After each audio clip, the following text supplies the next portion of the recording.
messieurs, bonsoir, bienvenue dans cette édition à la une de l'actualité. Ce soir, des prières pour la libération des soldats pris en otage par le MFDC en Casamance venant de la famille de Seydi Abdelmoutalib Al-Tidjani. C'était à l'occasion de l'ouverture de la ziara annuelle de Kokoto. Cette famille religieuse a formulé des prières pour les 7 soldats toujours entre les mains du MFDC. Le compte-rendu de Adam Assar à suivre tout à l'heure. Grand Médine, le défaut d'éclairage public encourage les malfaiteurs. Un jeune homme de 22 ans a succombé à ses blessures suite à une agression ce jeudi en face du parking du stade Léopold Sédar Senghor. Les habitants interpellent les autorités municipales face à cette situation. Reportage de Marie Diaya à suivre dans ce journal. Dans un portrait, oui, l'onglerie et la pédicure ne sont plus uniquement pratiquées par les femmes. Des hommes investissent de plus en plus ce métier et c'est le cas du jeune Pape Maguette Mbow qui a fini par se faire un nom dans ce domaine. Et même s'il s'en sort bien, il espère trouver de meilleures opportunités dans ce secteur. Portrait à suivre avec Mamsey Naboubabou tout à l'heure.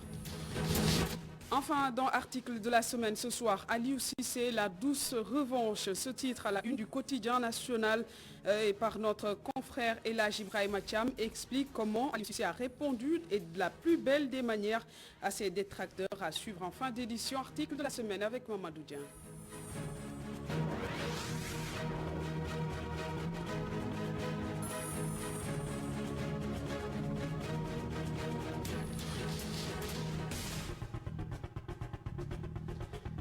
Bienvenue à tous. D'abord, cette information plus bref, la crise scolaire va continuer. La rencontre entre le gouvernement et les syndicats d'enseignants vient de prendre fin sans vraiment de succès. Et les enseignants vont dérouler leur plan d'action de grève. Une autre rencontre est d'ailleurs prévue dans une semaine. Je vous le disais tout à l'heure, la famille de Seydi Abdelmoutalib Al-Tidjani prie pour la libération des soldats pris en otage par le MFDC en Casamance. Ces prières ont été formulées hier lors de l'ouverture de la ziara annuelle de Kokoto. C'est dans le département de Koungheul, dans la région de Kaffrine. Le compte-rendu d'Adam Assar.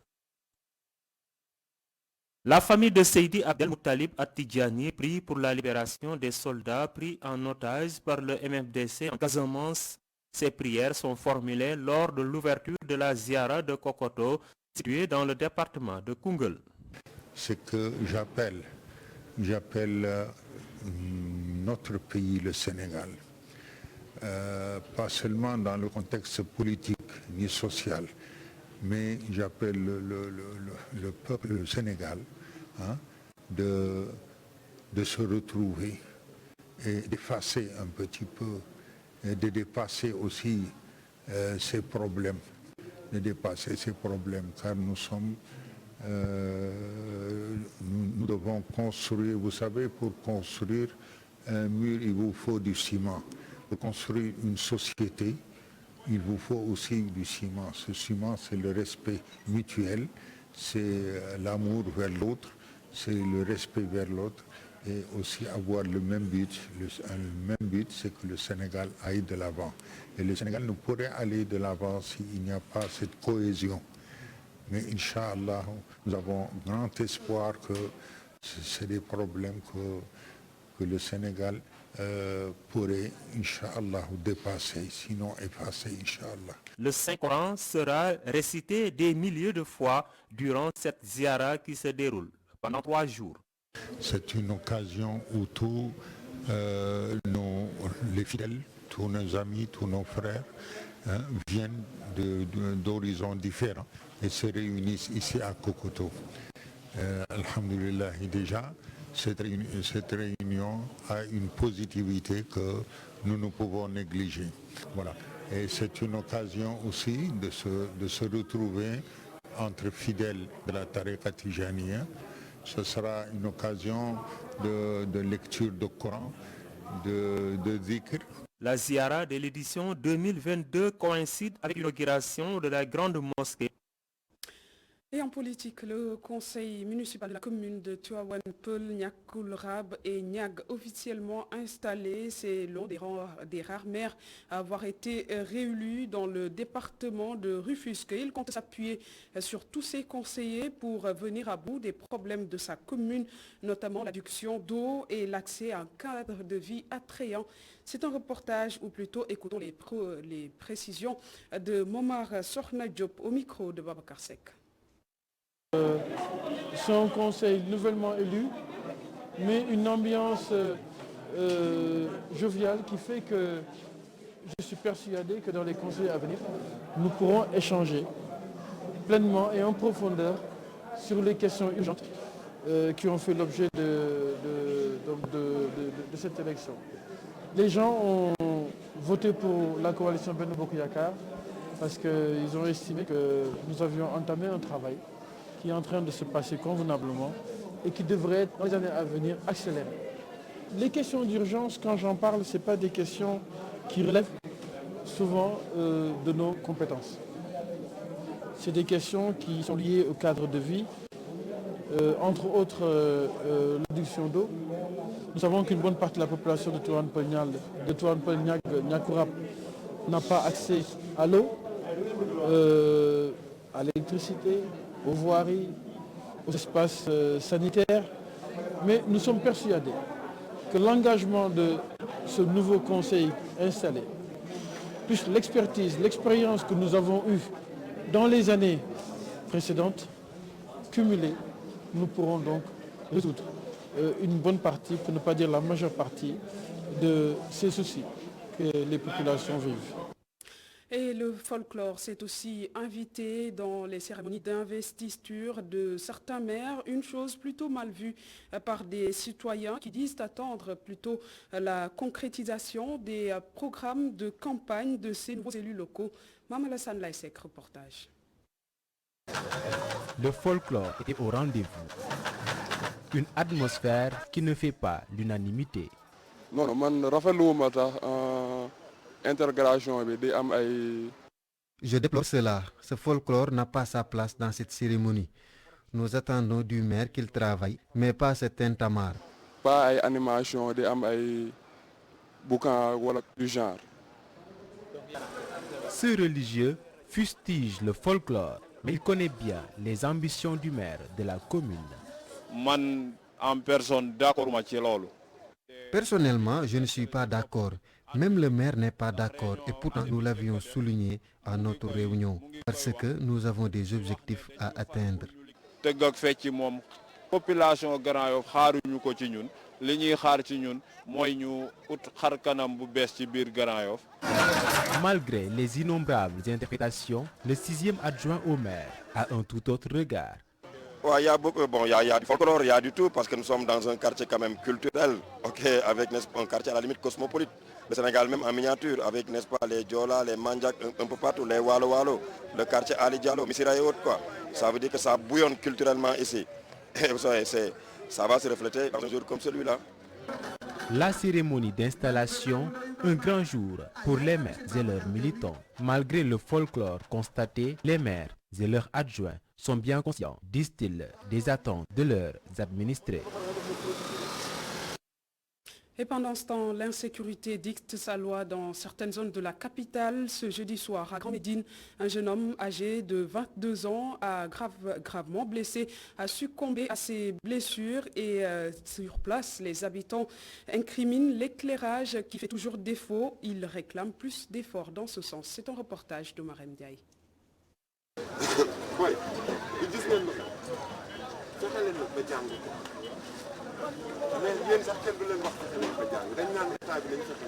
Nous l'avons trouvé au milieu des garçons qui écoutent religieusement ses conseils. Des conseils au lendemain de la mort d'un individu à la suite d'une agression. Nous ne sommes pas loin du lieu du crime.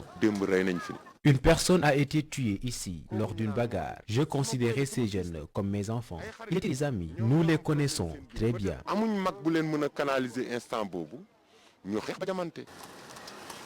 Nous sommes à Grand Médine, un quartier en face du parking du stade Léopold Sédar Senghor, un parking occupé par les charrettes, les taxis, mais aussi par les auto-écoles, un terrain de jeu aussi pour les enfants. Ce lieu si animé le jour est totalement sombre la nuit. Conséquence, il est devenu l'endroit préféré des malfaiteurs. Les agressions sont fréquentes ici à cause de l'obscurité. Ce que confirme cet homme, le doyen des taximens. Il habite dans cette zone depuis 50 ans. Il dénonce le manque d'éclairage et interpelle les autorités. Il devait y avoir un éclairage. Nous n'osons pas passer ici la nuit. D'autres sont préoccupés par la récurrence des violences. La question que je me pose est pourquoi les gens sont tout le temps armés. Partout où ils vont, ils sont armés. Mais pourquoi?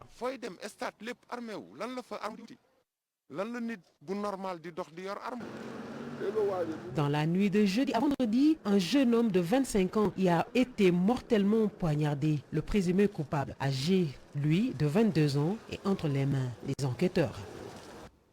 Le groupe E-Media Invest a eu droit ce matin à une invitée de marque. Il s'agit de la petite lionne Aïcha Fadé. Si son nom ne vous dit rien, son image a fait cette semaine le tour des réseaux sociaux. L'image de cette belle petite fille qui s'élance comme une lionne a séduit toute la toile d'ici et d'ailleurs. Et le ministre des Sports, Matar Ba, a bien l'intention de permettre à cette petite lionne de voir de plus près le trophée continental. Abdourahmane Li, compte rendu.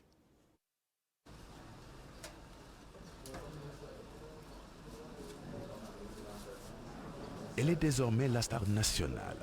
À peine descendue du véhicule, Aïcha Fadé expose son innocence. Dans les bras de son père et sous la supervision de sa mère, Aïcha inspecte les locaux du groupe E-Media Invest au grand bonheur de ses responsables. Un bonheur contagieux qui affecte tout le monde, y compris le ministre des Sports. Une belle surprise. Matar Ba. Vous nous avez habitués à ces belles surprises et c'est tout à fait un très grand plaisir de la rencontrer, notre chère fille. 2022, c'est une révélation. On vient d'être sacré championne d'Afrique, mais aussi on a une belle révélation de voir une Sénégalaise, une toute petite Sénégalaise, qui a montré qu'elle était patriote, parce que s'accrocher comme ça à cette belle image qui a fait le tour du monde, c'est extrêmement important et je pense que tous les Sénégalais ont été très fiers de la voir comme ça, branchée à l'équipe nationale. La jeune Aïcha, âgée de 4 ans, montre ainsi l'exemple. Originaire de Boki Diawé dans le nord du Sénégal, elle a démontré son patriotisme à travers cette image qui a fait le tour des réseaux sociaux, pour ne pas dire le tour du monde. Une fière chandelle qu'elle doit surtout à ses parents, selon le ministre des Sports. Parce que sa réaction montre qu'il y a une éducation qui a été inculquée à cette fille, qui ne vit pas au Sénégal physiquement, mais qui vit intérieurement ici au Sénégal et qui porte le Sénégal dans son cœur. Au-delà des Lions, sacré champion d'Afrique, Aïcha Fadé est également entrée à tout jamais dans le cœur des Sénégalais, en témoignent ses nombreuses photos sur le net. Quoi de plus légitime de lui permettre de voir de plus près le trophée continental? Matar Ba précise. Elle sera reçue, et, si possible même ce trophée qui lui a valu cette visibilité, elle aura l'occasion de pouvoir l'embrasser. Moi, je pense que c'est un devoir pour nous. Fier, ses parents parlent. Ma satisfaction est double. Je suis content parce que mon pays vient de remporter la Coupe d'Afrique des Nations, mais également content parce que ma fille est heureuse et ça se voit.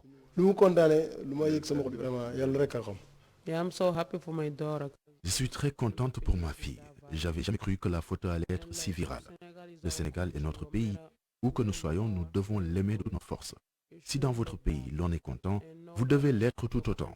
Au cas contraire, vous ne pouvez pas l'être non plus.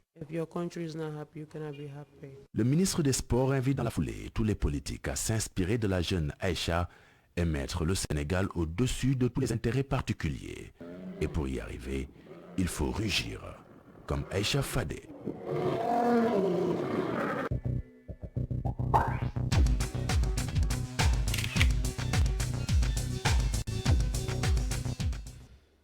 pédicure et la manucure ne sont plus des affaires de femmes. La preuve, ce jeune Sénégalais nommé Pape Maguette Mbow, il fait son petit bonhomme de chemin depuis un bon moment. Les poses ongles ou le piercing sont point fort. Et même s'il ne se plaint pas, il espère toutefois trouver plus d'opportunités dans ce secteur. Son portrait est dressé par Mme Seynabou Babou. La pédicure et la manucure sont domaine de prédilection. Limes, ongles, les yeux rivés sur les mains d'une jeune femme. Concentrée, Maguette s'attelle à sa tâche quotidienne. Pose ongles, piercing, tatouage, résume son travail. J'ai débuté avec le piercing car mon père est bijoutier. C'est quand je suis venu au Sénégal que j'ai commencé à faire des poses ongles. C'est un métier qui me passionne et je m'en sors très bien, alhamdoulilah. Il y a des gens diplômés qui n'ont toujours pas de boulot. Parfois, je peux me retrouver avec 10 000, 15 000, voire 20 000 francs la journée. Ça, jusqu'à présent, on a un salaire. Voilà, nous sommes parce que maintenant, on a 20 000, 15 000, 10 000. Ce métier qui était le plus pratiqué chez les femmes est maintenant investi par les hommes. Maguette est originaire de la Côte d'Ivoire.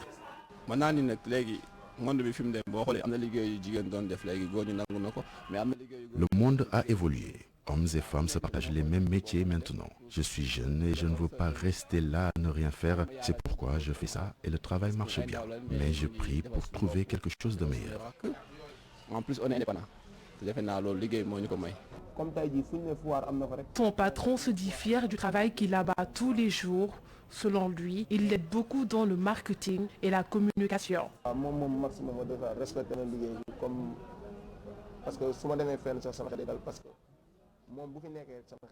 Je suis fier de Max. Il respecte son travail. Même quand je ne suis pas là, j'ai l'esprit tranquille car je sais qu'il va bien gérer. En plus, il sait comment accueillir les clients. Il joue un rôle très important dans le domaine du marketing dans cette place.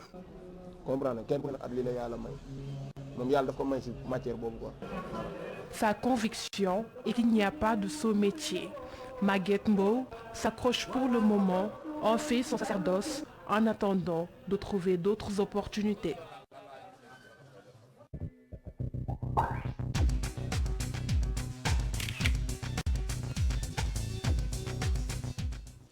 Et cette petite note en sport de comité national de promotion, le badminton devient une fédération. La discipline a même son bureau installé ce samedi. Antoine Diandi a été élu président par acclamation. Il invite tous les acteurs à travailler ensemble pour le développement du badminton au Sénégal. Antoine Diandi au micro de Saïkou Seydi. Nous avions eu un objectif, celui de promouvoir et de développer le badminton sur toute l'étendue du territoire sénégalais. Avec l'avènement de la Covid qui est survenue en mars 2019, nous nous sommes dit que c'était réellement un facteur bloquant. Mais nous avons transformé ce facteur bloquant en un aspect positif, dans le sens où nous avons fait de la formation. Et j'ai eu à le dire tout à l'heure, nous avons formé à ce jour 11 tuteurs, mais aussi 121 professeurs d'éducation physique, 5 juges arbitres certifiés BWF, Fédération mondiale du badminton, et au moins 10 officiels techniques. Et entre-temps, nous avons eu aussi à former un entraîneur de niveau 1. Et c'est pour vous dire l'étendue du travail qui nous a été facilité par des hommes et des femmes de valeur qui se sont engagés pour le bon devenir de la discipline. Jusque-là, nous étions affiliés à la Fédération mondiale de badminton en étant membres associés. Mais aujourd'hui, nous serons membres à part entière.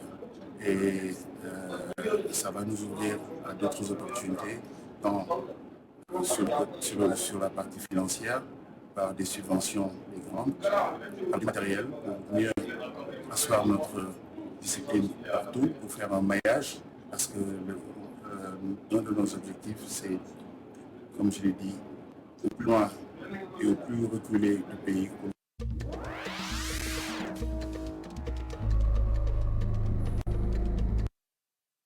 Dans l'actualité internationale, ce soir d'abord le Ghana où un activiste a été arrêté après une menace de coup d'État. Olivier Barker-Vormawor, leader du groupe de pression Fix the Country, initiateur d'une série de manifestations au Ghana contre le gouvernement, a affirmé vouloir organiser un coup d'État si le gouvernement ne renonçait pas à un projet de loi controversé. Il a ainsi été arrêté ce vendredi à l'aéroport d'Accra. Le projet de loi dont il est question ici prévoit une taxe de 1,75% sur les transactions électroniques, y compris les paiements mobiles très utilisés dans ce pays. À noter aussi que depuis quelques mois, des jeunes Ghanéens s'organisent autour du hashtag Fix the Country sur Twitter pour dénoncer les difficultés économiques auxquelles ils font face depuis la crise sanitaire. Tunisie. Human Rights Watch dénonce des détentions secrètes sous le couvert d'état d'urgence selon l'ONG depuis que le président Kais Saied s'est engagé, ou plutôt s'est arrogé de pouvoirs extraordinaires en juillet dernier. Les recours aux assignations à résidence se multiplient dans ce pays. L'organisation de défense des droits humains souligne avoir recensé 4 figures politiques de l'opposition assignées à résidence et qui sont en réalité gardées dans des lieux tenus secrets.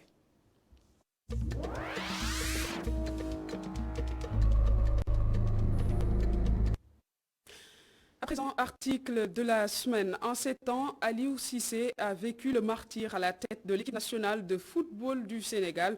Aux yeux du journaliste El Hadj Ibrahima Thiam du quotidien national Le Soleil, des critiques tous azimuts envers un entraîneur qui a pourtant tout donné pour atteindre ses objectifs, mais selon sa plume, Aliou Cissé a répondu de la plus belle des manières. Aliou Cissé, il l'a titré dans un article, Aliou Cissé, la douce revanche. C'est l'objet d'article de la semaine signé Mamadou.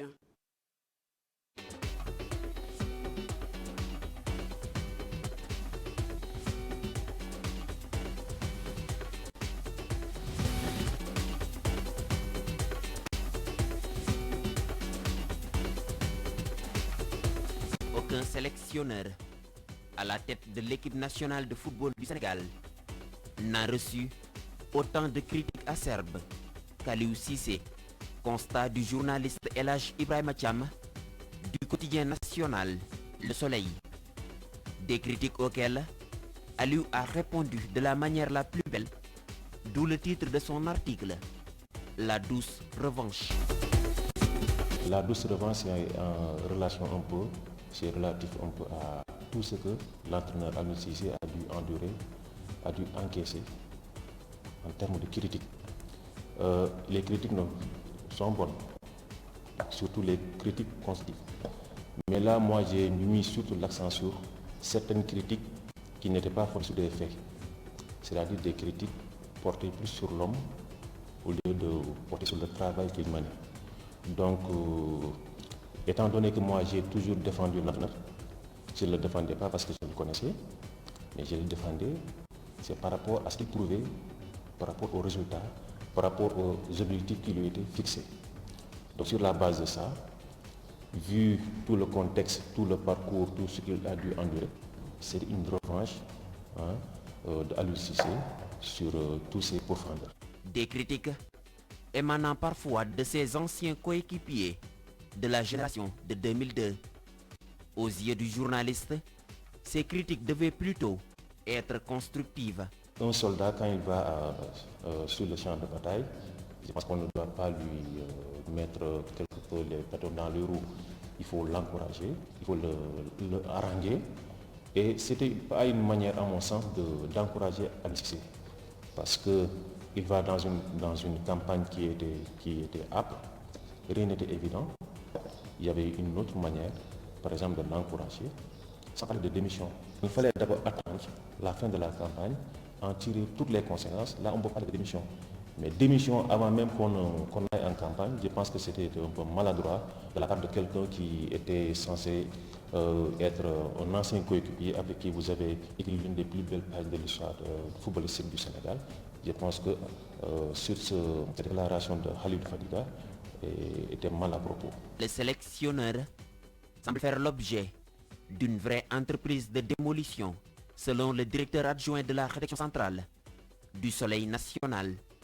Mais Aliou Cissé reste figé sur ses objectifs. Stoïque, droit dans ses bottes, l'homme a un mental d'acier. L'homme a toujours été un meneur d'hommes. On l'a vu sur tous les terrains en 2002 quand on l'a connu et tout. Aliou Cissé était un meneur d'hommes. Il a une forte mentalité. Et ça rejaillit un peu sur l'équipe. Il y a quelques années, l'équipe du Sénégal n'aurait jamais pu remporter cette CAN parce que mentalement on était faible. En plus, il y avait une certaine indiscipline au sein de l'équipe. Aujourd'hui, j'ai lu dans l'entretien qu'il vous a accordé, qu'il dit que lui, quand il venait, il y avait même des joueurs, quand tu leur demandais d'aller se chauffer, ils refusaient. Lui, il a instauré une discipline de groupe. L'homme qu'il est, il a façonné l'équipe à son image. C'est-à-dire rigoureux, monodome, mentalement fort. Et aujourd'hui, on en tire les fruits. À lui, c'est aussi au-delà des résultats sportifs. C'est sa plus grande réussite à mon sens. Aujourd'hui, il est adulé, porté en triomphe par ces mêmes personnes qui ont tenté de nuire à sa réputation. Oui, bon, c'est l'ironie de l'histoire. Aujourd'hui, il est porté au pinacle, chacun, il est adulé, c'est vrai, par les mêmes gens qui l'accablaient. Et ça, il doit en être fier aujourd'hui, parce qu'il leur a montré que c'est par la réussite que je vais répondre à tous ces acteurs-là. Et il a réussi de fort belle manière. Et je me dis qu'il y a la main divine sur ce trophée qui a rendu vraiment justice à Aliou Cissé. Selon LH Ibrahim Thiam, jamais Aliou Cissé n'a raté des objectifs qui lui ont été assignés. Il l'aurait fait seulement s'il n'avait pas remporté ce trophée continental. Heureusement pour lui et pour le Sénégal, il l'a fait. Son article a paru mercredi.